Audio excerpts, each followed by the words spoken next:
આપ સર્વોને હેતપૂર્વક જય શ્રી સ્વામિનારાયણ। આજની સત્સંગ કથા વાર્તા નિજ મંદિર સાવરકુંડલા સત્સંગ ચિંતામણી। આજે આપને સત્સંગ ચિંતામણી અંતર્ગત પરમહંસ ગાથા માંગ સદ્ગુરુ શ્રી નૃસિંહાનંદ સ્વામી કે જેઓ નિમાડ દેશના મંડલેશ્વર ગામના હતા તેમની પ્રસંગ વાર્તા સાંભળશું। નિમાડ દેશમાં મંડલેશ્વર ગામ છે।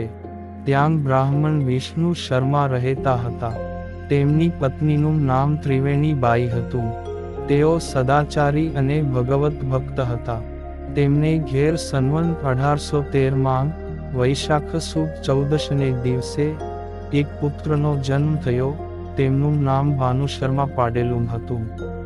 આ ભાનુશર્મા નાનપણથી આ લોકના ભોગથી ઉદાસ રહેતા હતા। તેઓ પૂર્વના મુમુક્ષુ હતા। તેને એકવાર અંતરમાં એવો સંકલ્પ થયો કે આ દેહે કરીને મારે ભગવાન ભજવા છે અને જીવતાંગ મોક્ષ કરી લેવો છે। જ્યારે તેમની ઉંમર 20 વર્ષની થઈ ત્યારે પિતા વિષ્ણુ શર્માએ પુત્ર ભાનુ શર્માને લગ્નની વાત કરી, પરંતુ તેઓ નાનપણથી જ વૈરાગ્યવાન અને પ્રભુ મિલનના ઈશકવાળા હતા। માતા પિતાને પરણાવવાનો અતિ આગ્રહ હતો, તેથી તેઓ તેમને પૂછ્યા વિના યાત્રા કરવા નીકળી ગયા। વૃંદાવન, કાશી, અયોધ્યા વગેરે તીર્થો ફરતા ફરતા ભાનુ શર્મા જગન્નાથપુરીમાં આવ્યા। તીવ્ર વૈરાગ્યના વેગથી ત્યાં ભાનુ શર્મા સંન્યાસી થયા। ત્યાં જગન્નાથજી ભગવાનનું ધ્યાન કરતા અને સાધુ સંતોનો સમાગમ કરતા અને જેમ ચાતક પક્ષી સ્વાતિ નક્ષત્રના પાણીને ઈચ્છે, મોર મેઘને ઈચ્છે, ચકોર ચંદ્રમાને ચાહે છે, તેમ સંન્યાસી ભાનુ શર્મા પ્રત્યક્ષ ભગવાનને ભેટવાની ઈચ્છા રાખતા હતા। જેમ જળ માંગથી બહાર નીકળેલું માછલું તરફડે, તેમ તેઓ પ્રભુ વિરહે તરફડતા વ્યાકુળ થઈ જતા। ત્યાંના લોકોએ તેમને ભક્તિભાવવાળા સમજીને ભગવાનની સેવા પૂજામાં રાખ્યા હતા। ભાનુ શર્મા પૂજારી બનીને જગન્નાથજીની સેવા કરતા હતા। તે સમયે દ્વારકાની યાત્રા કરીને એક વૈરાગી ત્યાં આવ્યા। ભાનુ શર્માએ તે વૈરાગીને ગુજરાતના સમાચાર પૂછ્યા, ત્યારે વૈરાગી કહે કે जीवन मुक्ता का नवा पंथ चाल्या है, स्वामीनारायण उनका नाम है। સ્વામિનારાયણ નામ સાંભળતા જ આખા મંદિરમાં તેજ છવાઈ ગયું અને ભાનુ શર્માને સમાધિ થઈ। ત્યાં તો ભાનુ શર્માને જગન્નાથજીના પ્રત્યક્ષ દર્શન થયા। તેમણે કહ્યું કે હે મહામુનિ, અત્યારે ભક્તોને સુખ આપવા માટે સહુના કારણ પરમાત્મા પ્રગટ થયા છે અને તે સોરઠમાં વિચરણ કરે છે। તમે ફરતા ફરતા જૂનાગઢથી નજીક લોજ ગામ છે, ત્યાં જજો। ત્યાં તમને તેમનો મેળાપ થશે। પોતાના ઈષ્ટદેવના જ દર્શન અને આવા વચન સાંભળીને તેમનું અંતર નાચી ઉઠ્યું।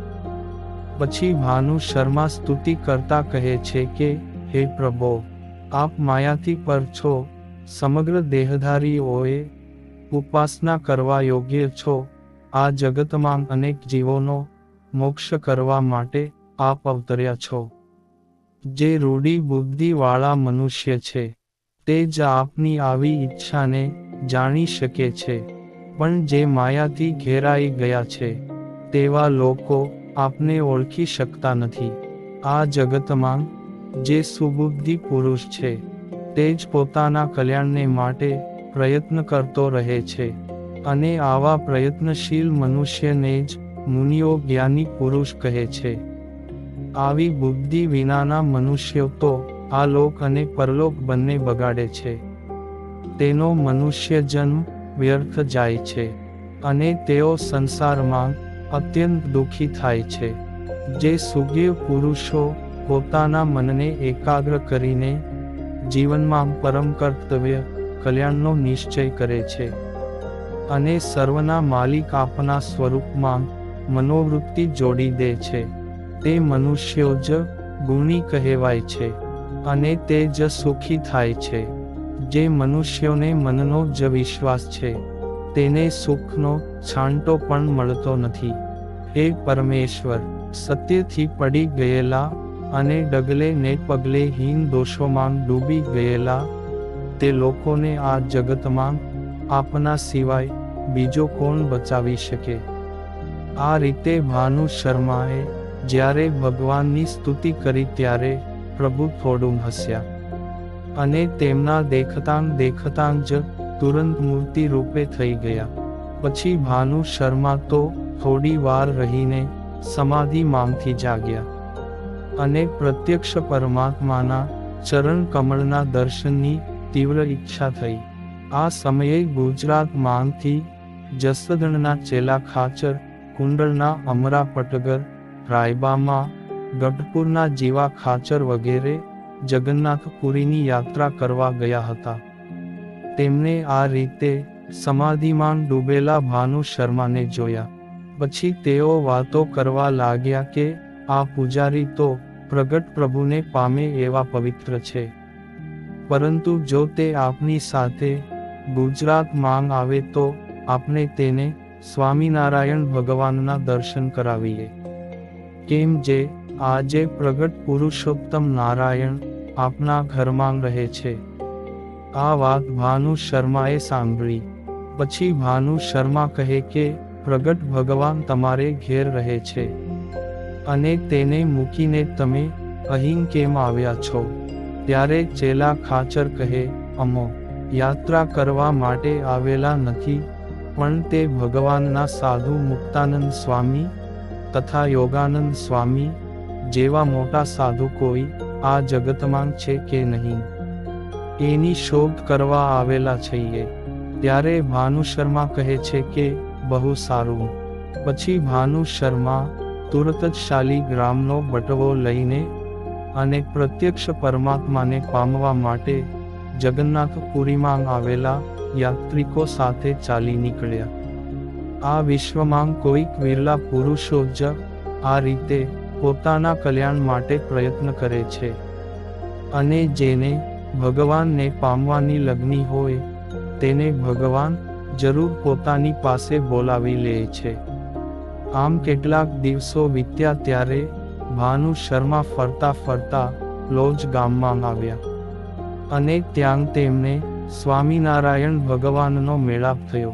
શ્રી હરિના દર્શન થતાં જ તેઓ આનંદના સાગરમાં ડૂબી ગયા હોય તેવા સુખી થઈ ગયા અને અંતરમાં ટાઢું થઈ ગયું.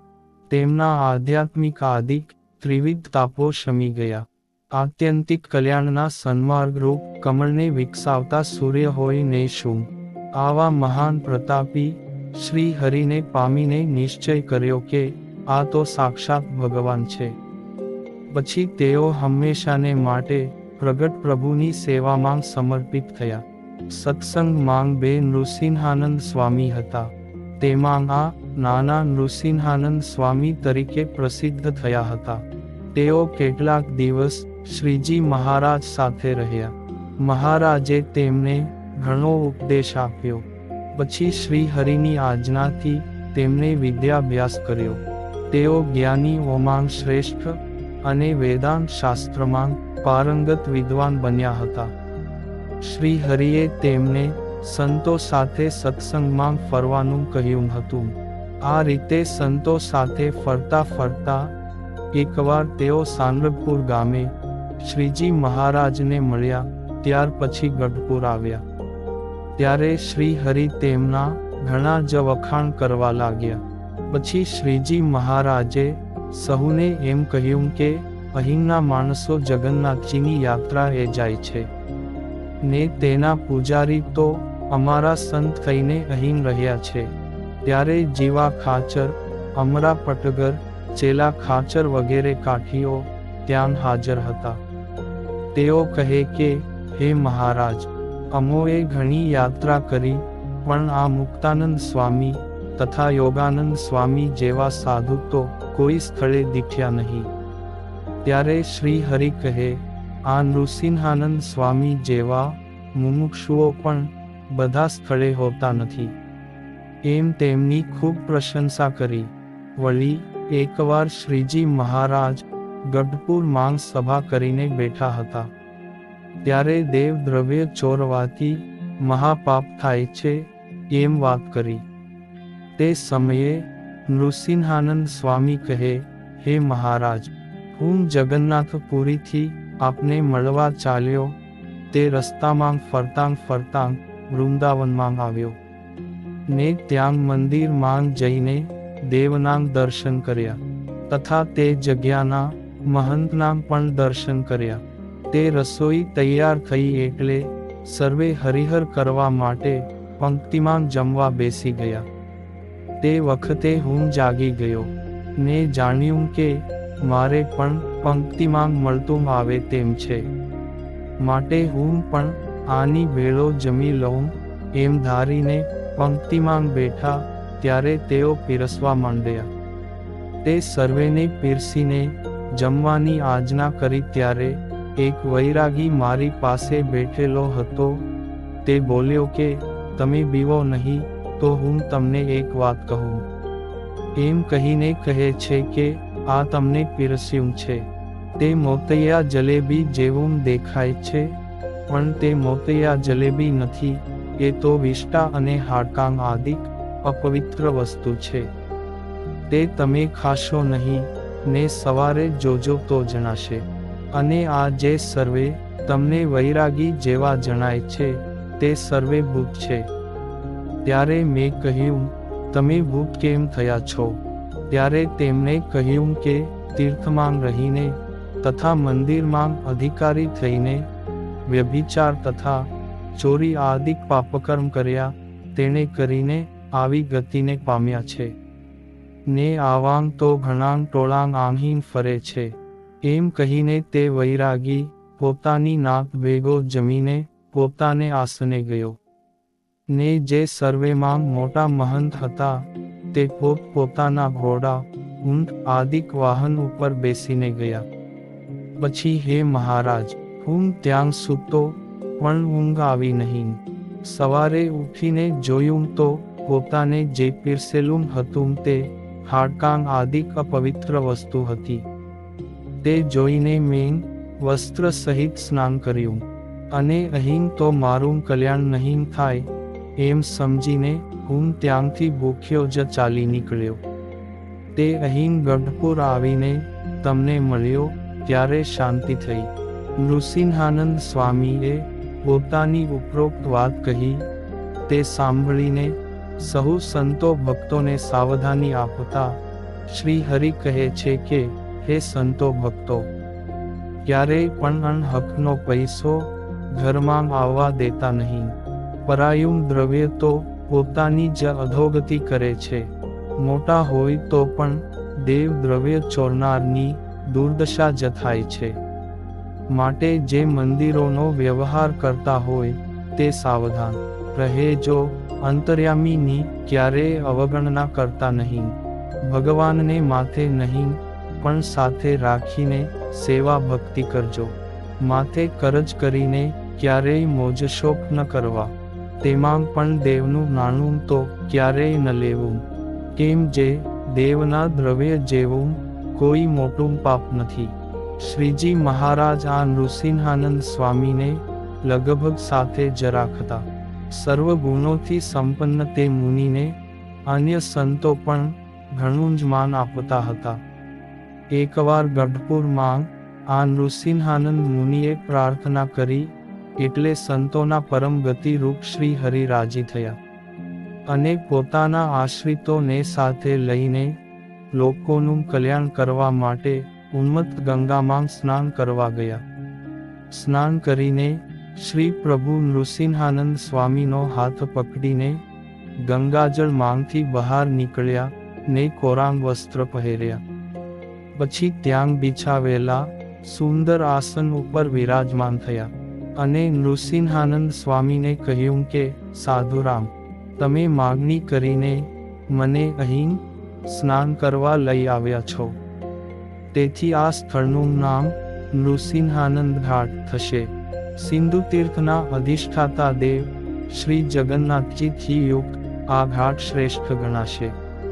તમારા જેવા સદ્ભાવવાળા નિર્દોષ યાત્રિક ભક્તો અહીંના 6 માસ પર્યંત સ્નાન કરે અને શાસ્ત્રોમાં કહેલા બધા સદાચાર ધર્મનું શ્રદ્ધાથી પાલન કરે અને મારી પૂજા કરે તો તેને તમારી જેમ જ મારી મૂર્તિનો સાક્ષાત્કાર થશે. પછી શ્રી હરિ સહુ સંતો ભક્તોની સાથે પાછા દાદા ખાચરના દરબારમાં પધાર્યા અને સ્વામીને તથા સહુ સંતોને પોતાના હાથે પીરસીને ખૂબ જ પ્રેમથી જમાડ્યા.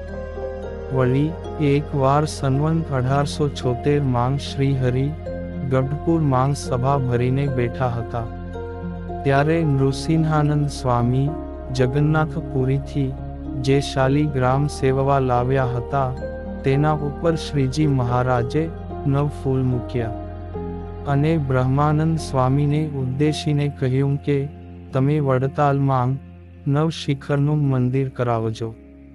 આ વાત થઈ ત્યારે નાજા જોગિયા ત્યાં હાજર હતા.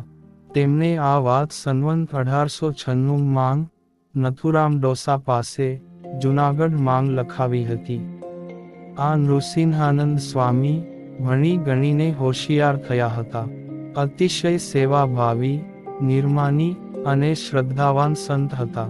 સંવંત 1882 માં શ્રીજી મહારાજે વડતાલ ધામમાં ભવ્ય દીપોત્સવ કર્યો. તે દિવસે બપોરે સ્વામિનારાયણ ભગવાને જ ખૂબ સ્નેહથી પરમહંસોને પીરસીને જમાડ્યા હતા. પછી ગોમતીએ સ્નાન કર્યું. સ્નાન બાદ સાંજના સમયે સંતોએ ષટપદી ગાઈને શ્રીજી મહારાજને રાજી કર્યા. બીજે દિવસે સવારે સહુ જાગીને નિત્યવિધિ કરી દેવોના દર્શન કર્યા.